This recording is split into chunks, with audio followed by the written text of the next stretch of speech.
This story happened about 5 years ago. I was in high school at the time, probably a freshman or sophomore. One night in October, me and my friends all went to the high school football game. We'll call them Josh, Sam, and Jake for the story. I remember we all walked to the game together because we only lived a few miles from the school and we all lived in the same general neighborhood. After the game was over, we all started walking back home together. It was a kind of cold night and it was very dark outside. We left the high school campus and walked down the road that led to a quieter part of town.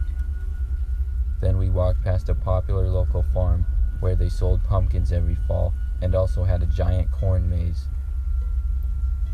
Sam jokingly said we should do the corn maze now because it was dark and kind of creepy. I was willing to do it, but Josh and Jake didn't want to, so they stood by the end of the maze and me and Sam decided to race to see who could get through it first. This maze was no joke.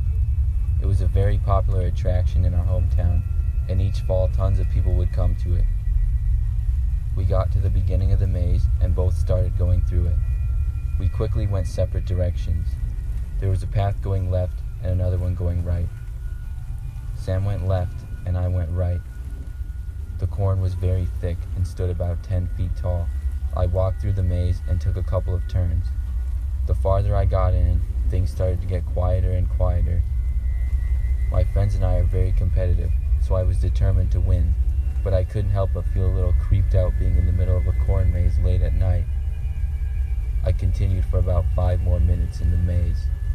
I had no idea where I was, if I was getting closer or farther from the finish. But then I started to hear footsteps behind me. At first I thought it was Sam, or else one of my other friends decided to enter the maze, so I sped up my walking to try to beat them.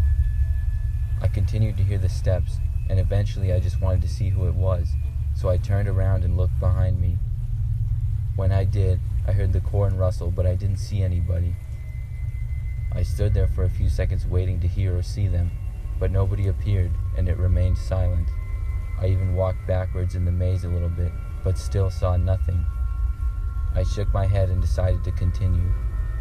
I started walking again, and once again started to hear footsteps. But this time it wasn't coming from behind me on the trail, it was coming from in the corn. I could kind of see some of the corn stalks moving around from somebody walking in them. It really didn't seem like something my friends would do, and it made me a little concerned. But who else would be in there at this time? I called out, "Sam?" But there was no response. Then I said, "You're not supposed to be in there, you have to stay on the path." And I chuckled a little, hoping to see one of my friends come out of the corn. But still nothing, and things got quiet once again. I was starting to get a bad feeling and was really creeped out. I decided the best thing to do was to just get out of the maze as quick as possible. I started walking sort of fast to try to find my way to the end. Not long after starting to walk, the noises in the corn started up again. I decided to just ignore them and keep walking. But then I started hearing the footsteps change from the corn to back on the path again. As soon as they did, I turned around and looked. But this time, I saw somebody slowly coming out from behind the corn and onto the path. It clearly was not one of my friends and looked like a grown man. It was dark out and he was probably about 20 feet away. All I saw was his face, which was looking directly at me. As soon as I saw him, I took off running down the path as quick as I could. I wasn't stopping to think about which paths I would take, I just ran. I started yelling and calling out for my friends as I did. I started to barely hear their voices off in the distance. I knew I was getting closer to the end, and I kept running in that direction. When the path turned, I just ran into the corn and continued as fast as I could. Finally, I made it to the end and burst out.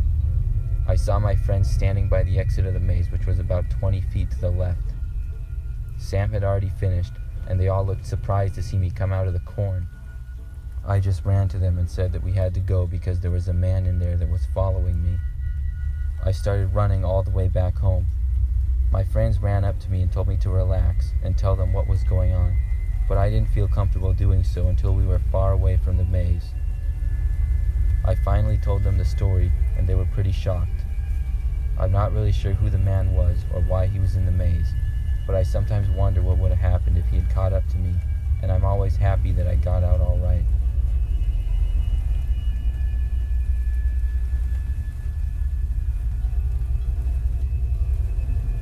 Last fall, my girlfriend and I went to a pumpkin patch.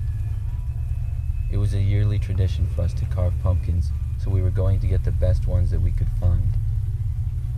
This pumpkin patch that we went to was owned by a nice old couple that ran it every single year. We had gone the previous year, so we came back again for a second time.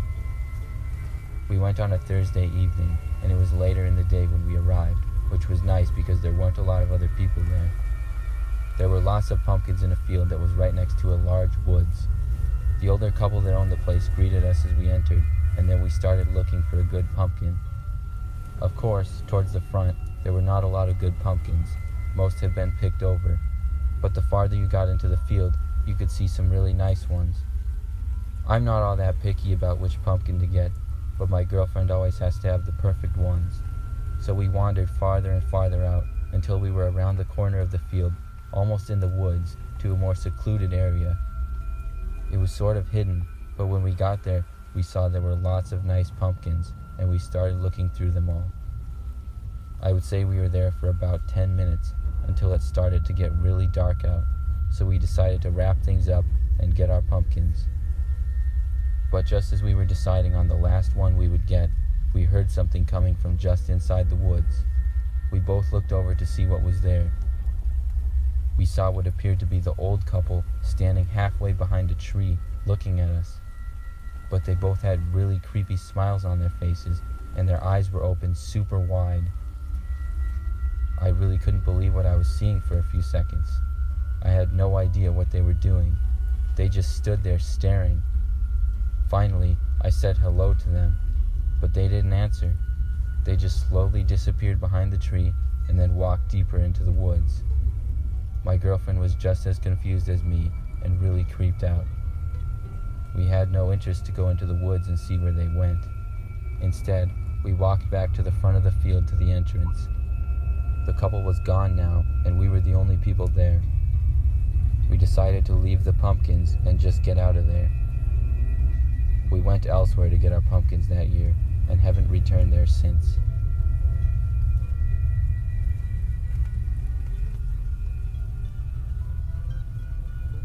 For some background to this story, I'm a 27-year-old female. I live nearby a rather large city, and for my job, I often walk to work. It takes me about 20 to 30 minutes. There is a park with the woods that I often walk through because it's on the way and it's much more scenic. One day last fall, probably late October or early November, I was on my way to work at about 7 a.m. It was still pretty dark out at this time, but the sun was beginning to come up. I got onto the path in the woods and walked for about 5 minutes on it, but then I started to hear footsteps coming from directly behind me. Typically, I would never see anybody in the woods, and not until I got closer to work. Still, it wasn't a big deal to see somebody, but being a woman alone in a large city in the middle of a woods, you always have to be alert. I glanced over my shoulder to see who it was, but I saw no one. It was really strange because I was sure I had just heard footsteps. It made me a little more concerned, thinking that somebody was possibly hiding from me now. I just kept walking though because I knew I would be out of the woods within 10 minutes. A short time later, I heard the footsteps again. I ignored them and kept walking. However, they seemed to be getting closer, so once again I looked, but I saw nothing. I knew now that something was definitely up. I reached into my purse and felt around until I found my pepper spray. Then I kept walking. The footsteps started up for a third time and got closer and closer to me. Finally, I felt somebody grab my shoulder. I turned around quickly, ready to spray, but again nobody was there. It was the strangest thing ever. I stood there looking around in disbelief for a good 30 seconds. I knew what I felt and I knew what I heard. I didn't know what to do, so I just went on with my business and didn't hear the footsteps again. Needless to say, I don't walk in those woods anymore.